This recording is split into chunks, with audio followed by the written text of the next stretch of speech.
News টুডেতে আপনাদেরকে স্বাগত। আমি রিক, দেখে নিচ্ছে এই মুহূর্তের বিশেষ কিছু খবর। দক্ষিণ কলকাতার গলফ গ্রিনে উদ্ধার তরুণীর গলা কাটা দেহ, মৃতার ভাইপোকে গ্রেপ্তার করল পুলিশ।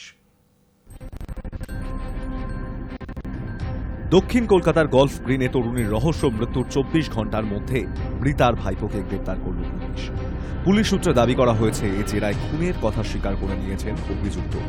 প্রাথমিক তদন্তে পুলিশের অনুমান, টাকা নিয়ে বচসার জেরেই এই খুন। পুলিশ সূত্রে খবর, ধৃতের নাম সাবির আলী। নিহত তরুণীর দাদা আতেব আলীর ছেলে সাবির হরিদেবপুরের ঢালিপাড়া এলাকার বাসিন্দা। ধৃতকে জেরার পর পুলিশ জানতে পেরেছে, সম্প্রতি ওই তরুণীর থেকে 10,000 টাকা ধার চেয়েছিলেন সাবির, কিন্তু বেঁকে বসেন ওই তরুণী। শুধু তাই নয়, ওই যুবককে অপমানও করেন। সেখানেই একপ্রস্ত বচসা শুরু হয়ে যায় দুজনের। বচসা গড়ায় হাতাহাতিতে। এক পর্যায়ে তরুণী আত্মরক্ষার জন্য রান্নাঘর থেকে ছুরি নিয়ে এগিয়ে আসেন। তখনই রাগের মাথায় তরুণীর হাত থেকে ছুরি কেড়ে তাকে কোপাতে শুরু করেন সাবির। তারপর তরুণীর দেহ খাটের নিচে লুকিয়ে রেখে এলাকা ছেড়ে চম্পট দেন। বুধবার সন্ধ্যা 6টা নাগাদ গলফ গ্রিনের রাজেন্দ্র প্রসাদ কলোনি এলাকায় নিজের বাড়ি থেকেই ওই তরুণীর রক্তাক্ত দেহ উদ্ধার হয়েছিল। বাড়ির খাটের নিচে গলা কাটা অবস্থায় তার দেহ মেলে। খুনের মামলা রুজু করে তদন্ত শুরু হয়। তরুণী তার মায়ের সঙ্গে ওই এলাকায় গলফ গ্রিন থানার কাছেই থাকতেন। তার বয়স 40-এর কোটায়। স্থানীয় একটি ক্যাফেতে কাজ করতেন তরুণী। তার মা একটি চায়ের দোকানে কাজ করতেন। স্থানীয় সূত্রে খবর, বুধবার দুপুর থেকেই তরুণীকে খুঁজে পাওয়া যাচ্ছিল না। তিনি ক্যাফেতেও যাননি, ফোনেও তার সঙ্গে যোগাযোগ করতে পারেননি তার মা। পরে খাটের নিচ থেকে রক্ত গড়িয়ে আসতে দেখা যায়, আর সেখান থেকেই দেহ উদ্ধার হয় তরুণী। মৃতার দেহে ধারালো অস্ত্রের একাধিক ক্ষতও ছিল। খবর পেয়ে ঘটনাস্থলে যায় গলফগ্রিন থানার পুলিশ। দেহটি উদ্ধার করে ময়না তদন্তের জন্য পাঠানো হয়। এলাকার বাসিন্দাদেরও জিজ্ঞাসাবাদ করা হয়। এরপরেই মৃতার ভাইপো সাবিরকে গ্রেপ্তার করেছে পুলিশ। Hi news network. প্রসূতির পরে এবার শিশুরও মৃত্যু। মেদিনীপুর মেডিকেল কলেজে মারা গেল রেখার সন্তান। স্যালাইন কাণ্ডে এবার মারা গেল সদ্যজাত শিশু সন্তান। বৃহস্পতিবার সকাল 9টা নাগাদ মেদিনীপুর মেডিকেল কলেজের মাতৃমা বিভাগে মারা যায় রেখা সাউয়ের শিশু সন্তান। আগে স্যালাইন কাণ্ডে মেদিনীপুর মেডিকেল কলেজে মৃত্যু হয়েছিল এক প্রসূতি মামনি রুই দাসের। আর এক প্রসূতি রেখা বর্তমানে ওই হাসপাতালে চিকিৎসাধীন। সম্প্রতি সিজারের পর 5 প্রসূতি অসুস্থ হয়ে পড়েছিলেন মেদিনীপুর মেডিকেলে। তাঁদের মধ্যে মামনির মৃত্যু হয় গত শুক্রবার। বাকিদের অবস্থারও অবনতি হয়। তাঁদের কয়েকজনকে চিকিৎসার জন্য কলকাতার SSKM হাসপাতালে স্থানান্তরিত করা হয়েছে। রেখার চিকিৎসা অবশ্য মেদিনীপুর মেডিকেল কলেজেই চলছিল। হাসপাতালের HDU বিভাগে 3 দিন চিকিৎসা চলার পর এখন অনেকটা সুস্থ তিনি। হাসপাতাল সূত্রে খবর, সন্তানের মৃত্যুর খবর তাঁকে জানানো হয়নি। গত 8ই জানুয়ারি জন্মের পর থেকেই ভেন্টিলেশনে রাখা হয়েছিল রেখার সন্তানকে। জন্মের পর থেকেই সন্তানের মুখ দেখতে পারেননি বাবা সন্তোষ সাউ এবং মা রেখা। ঠাকুমা পুষ্প সাউ বৃহস্পতিবার সকালে বলেন, জন্মের পর একবার দেখেছিল, তারপর আর দেখিনি। কাঁচের ঘরে ছিল। ময়না তদন্তের পর দেহ বাড়ি নিয়ে যাওয়া হবে। রেখা সাউ, মামনি রুই দাস, মাম্পি, মিনারা, নাসরিন এই 5 প্রসূতি গত বুধবার সন্তান জন্মের পরে মেদিনীপুর মেডিকেল কলেজের হাসপাতালে অসুস্থ হয়ে পড়েছিলেন। তাদের প্রস্রাব বন্ধ হয়ে গিয়েছিল। অভিযোগ, প্রসূতিদের রিঙ্গার্স ল্যাকটেট স্যালাইন এবং অক্সিটোসিন নামে এক ধরনের ওষুধ দেয়া হয়। তারপরেই তাঁরা অসুস্থ হয়ে পড়ে। প্রসূতিদের নিম্নমানের স্যালাইন দেওয়ার অভিযোগ ওঠে। শারীরিক অবস্থার অবনতি হওয়ায় রবিবার মাম্পি, মিনারা এবং নাসরিনকে মেদিনীপুর মেডিকেল কলেজ থেকে কলকাতার SSKM হাসপাতালে স্থানান্তরিত করা হয়। মেডিকেল বোর্ড গঠন করে তাঁদের চিকিৎসা শুরু হয়। বুধবার মেদিনীপুর মেডিকেল কলেজের তরফে জানানো হয়, মৃত মামনির সন্তান বিপদমুক্ত। তাকে হাসপাতাল থেকে ছেড়ে দেয়া হয়। High news network. 6 বার ছুরি দিয়ে আঘাত, বাড়িতে ডাকাতির ছক। হাসপাতাল থেকে কি জানালেন আহত সাইফ আলী খান? সাইফ আলী খান ও করিনা কাপুরের বাড়িতে ডাকাতি। অজ্ঞাত পরিচয়ের ব্যক্তির ছুরির আঘাতে গুরুতরভাবে জখম সাইফ। মুম্বাইয়ের লীলাবতী হাসপাতালে তিনি ভর্তি রয়েছেন। 6 বার ছুরি দিয়ে আঘাতও করা হয় সাইফের বাহুতে। এমন এক ঘটনা নিয়ে মুখ খুললেন সাইফ। মুম্বাই পুলিশের ডেপুটি কমিশনার দীক্ষিত গেদাম বলেন, একজন অজ্ঞাত পরিচয়ের ব্যক্তি বুধবার রাত 2:30টার সময় সাইফ আলী খানের বাড়িতে ঢোকেন এবং তার উপরে হামলা চালায়। তারপর অভিনেতার সঙ্গে ওই ব্যক্তির হাতাহাতি হয়। আহত অভিনেতার চিকিৎসা চলছে, সঙ্গে তদন্ত চলছে। অভিনেতার টিমের তরফে এই ঘটনার কথা স্বীকার করা হয়েছে। সাইফ অনুরাগীদের অনুরোধ করছে এই সময় সকলকে ধৈর্য ধরে রাখতে। মুম্বাই পুলিশ ঘটনার তদন্ত করছে। এই ঘটনার সময় স্ত্রী করিনা বাড়িতে ছিলেন কিনা সেই বিষয়ে ধোঁয়াশা রয়েছে। লীলাবতী হাসপাতালের অন্যতম শীর্ষ পদাধিকারিক ডক্টর নীরাজ উমানি জানান, অভিনেতার শরীরে 6টি ক্ষত রয়েছে। এর মধ্যে 2টি ক্ষত গভীর বলে জানিয়েছেন নীরাজ। অভিনেতা সাইফ শিরদাঁড়ার কাছেও আঘাত পেয়েছেন। ইতিমধ্যেই অভিনেতার জন্য বিশেষজ্ঞ চিকিৎসকদের একটি দল গঠন করা হয়েছে। আপাতত হাসপাতালে ভর্তি রয়েছেন সাইফ। পরিবারের তরফে কোনো মন্তব্য করা হয়নি। Hi news network. Nikhil Bharat Sangeet সমিতির ৪১তম বার্ষিক সমাবর্তন আয়োজিত হলো। অনুষ্ঠানে উপস্থিত ছিলেন বহু সাংস্কৃতিক অনুরাগী এবং বিশিষ্ট ব্যক্তিত্ব।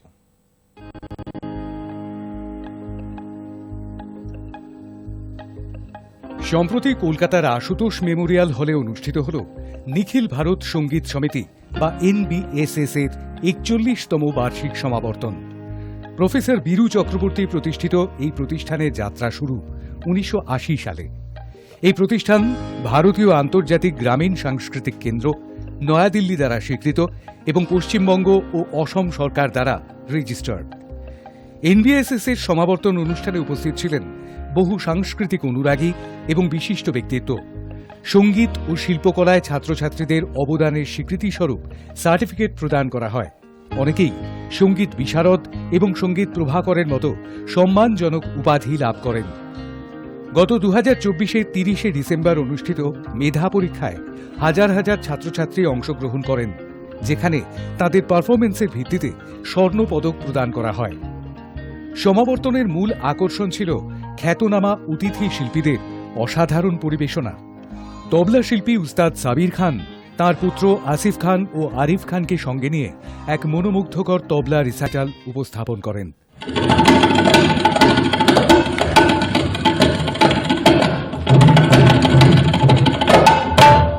পাশাপাশি উস্তাদ সরওয়ার হোসেন তাঁর সুরময় সারেঙ্গি পরিবেশনার মাধ্যমে দর্শকদের মুগ্ধ করেন। বিশেষ অতিথিদের মধ্যে উপস্থিত ছিলেন রবীন্দ্র ভারতী বিশ্ববিদ্যালয়ের প্রাক্তন অধ্যাপক অগ্নিভ বন্দ্যোপাধ্যায়, চিত্রনাট্যকার ও চলচ্চিত্র নির্মাতা মুজিবুর রহমান, প্রখ্যাত বাচিক শিল্পী দেবাশিস বসু, NBSS এর সহসভাপতি রতন ঘোষ এবং কলকাতার জনপ্রিয় টেলিভিশন চ্যানেলের সংবাদ পাঠক শুভ্রজিৎ প্রামাণিক। নিখিল ভারত সঙ্গীত সমিতির সম্পাদিকা শুক্লা চক্রবর্তী নিজের আনন্দ প্রকাশ করে বলেন যে সমাবর্তন এবং বার্ষিক প্রদর্শনী ছাত্রছাত্রীদের জন্য একটি মঞ্চ তৈরি করেছে, যেখানে তারা তাদের প্রতিভা প্রদর্শন করতে পারেন। নিখিল ভারত সঙ্গীত আগে আমাদের পরিষদ ছিল। এই পরিষদটা আমাদের প্রতিষ্ঠাতা, তার নাম হচ্ছে ঈশ্বর চক্রবর্তী। উনি নিখিল ভারত সঙ্গীত সমিতি প্রতিষ্ঠাতা করেছিলেন। তারপরে এটা সমিতি হয়েছে। আমরা দিল্লির আন্ডারে যখন এটা অ্যাফিলিয়েশন পাই 94-এ, তখন এটা অ্যাফিলিয়েশন হয়েছে। এটা সারা বেঙ্গলে হতে সারা ভারতবর্ষে এখন ছড়িয়ে পড়েছে। এটা আমরা অনেক কিছুই পেয়েছি, এর মধ্যে আইএসও পেয়েছি, এমএস পেয়েছি, অনেক কিছু আমাদের একটা রেকগনাইজ হয়েছে এবং গ্রামগঞ্জে সব জায়গা থেকে ছড়িয়ে পড়েছে।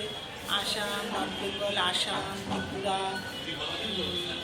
মেঘালয়, বালুরঘাট, বাঁকুড়া, বর্ধমান, তারপরে 24 পরগনা, সাউথ 24 পরগনা, নর্থ 24 পরগনা, কলকাতা এবং বিভিন্ন জায়গা আরও ছড়িয়ে পড়েছে। এগুলো আমাদের আন্দামানেও আছে, আমাদের রিসার্চ সেন্টার আছে।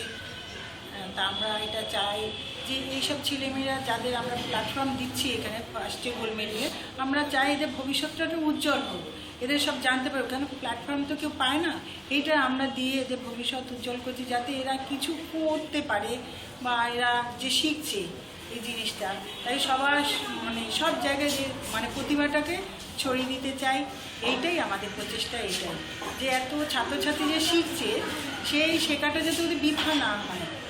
সেই সেন্টারগুলোদেরও বলছি, যে মাস্টারমশাইরা রয়েছেন তারাও অনেক কষ্ট করে ওদের শেখাচ্ছে, যাতে ওরা এটা সমাজে রেখে এটা আরও অনেক বড় হতে পারে, ওরা নিজেরা ছড়িয়ে দিতে পারে। ওরা অনেক অনেক কিছু আমরা একটা প্ল্যাটফর্ম কিন্তু কেউ দিতে চায় না। এটা নিখিল ভারত সঙ্গীত সমিতি সেই প্ল্যাটফর্মটা দিচ্ছে। এটা আজকে অনেক ভালো দিন, আজকে এরা প্রত্যেক বছরই করে। আর এই মাপে প্রোগ্রামটা প্রথমবার করছি, আর আমাকে ওরা নিমন্ত্রণ করেছে।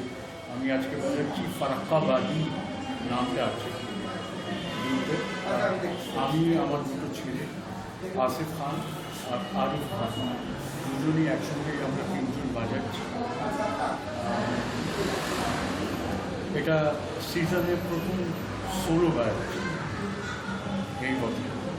2024, we are ending with the solo performance of Farakavari, and I hope that everybody will enjoy the performance.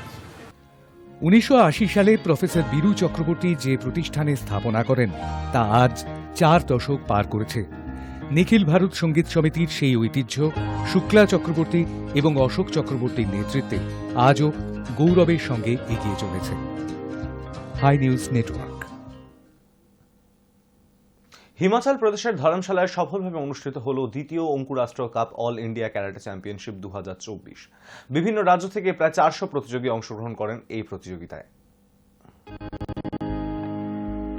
গত বছরের মতো এবারও সফলভাবে অনুষ্ঠিত হল অঙ্কুরাস্ত্র কাপ কারাটে চ্যাম্পিয়নশিপ। দ্বিতীয় Ankurastra cup all India karate championship 2024 সফলভাবে হিমাচল প্রদেশের ধর্মশালার ইনডোর স্টেডিয়ামে পালন করা হল। প্রতিযোগিতায় প্রায় 350 থেকে 400 জন প্রতিযোগী অংশগ্রহণ করে, যারা পশ্চিমবঙ্গ, ঝাড়খণ্ড, বিহার, কর্ণাটক, মহারাষ্ট্র, অসম, পাঞ্জাব, রাজস্থান এবং মধ্যপ্রদেশ সহ 10টি রাজ্য থেকে প্রতিনিধিত্ব করেন। এই প্রতিযোগিতাটি অনুষ্ঠিত হয় উচ্চমানের রেফারিং, বিচারক এবং কর্মকর্তাদের পরিচালনায়। প্রতিযোগিতার সফল সম্পাদনের জন্য কাজ করেছেন অন্তত 40 থেকে 50 জনের একটি দল। উল্লেখযোগ্যভাবে ডেপুটি কমিশনার হিমরাজ ভৈরবা, জেলা শাসক ও স্পোর্টস অথরিটি অব ইন্ডিয়াও প্রতিযোগিতার জন্য স্থানের ব্যবস্থা করে সহায়তার হাত বাড়িয়ে দিয়েছেন। দ্বিতীয় অঙ্কুরাস্ত্র কাপ চ্যাম্পিয়নশিপে শীর্ষস্থান ছিনিয়ে নিয়েছে হিমাচল প্রদেশ। তারা অনেকগুলি স্বর্ণ ও রৌপ্য পদক জেতে দ্বিতীয় স্থান পেয়েছে পশ্চিমবঙ্গ এবং পাঞ্জাব তৃতীয় স্থান অধিকার করেছে। প্রতিযোগিতায় উপস্থিত ছিলেন সেন্সেই সুজিত দে, সেন্সেই শিব দত্ত, সেন্সেই সুমিত গোস্বামী, সেন্সেই রাহুল রাম, সেন্সেই অনুজ, সেন্সেই বিষ্ণু এবং শিহান ঋত্বিকা রামের মতো বিশিষ্ট কর্মকর্তারা। শিহান অনিল কুমার রাম এবং শিহান ঋতিকা রামের নেতৃত্বে ওয়ার্ল্ড অঙ্কুরাস্ত্র শোতোকান কারাটে ফেডারেশন এই চ্যাম্পিয়নশিপটি আয়োজন করে। প্রতিযোগিতাটি ভারতের কারাটে টুর্নামেন্টগুলির জন্য একটি উচ্চ মান নির্ধারণ করেছে এবং দেশব্যাপী এই খেলাটির ক্রমবর্ধমান জনপ্রিয়তা ও প্রতিযোগিতামূলক চেতনার প্রতিফলন ঘটিয়েছে। Hi news network. News today এখন এই পর্যন্তই। দেখতে থাকুন হাই নিউজ, নির্ভীক, নিরপেক্ষ।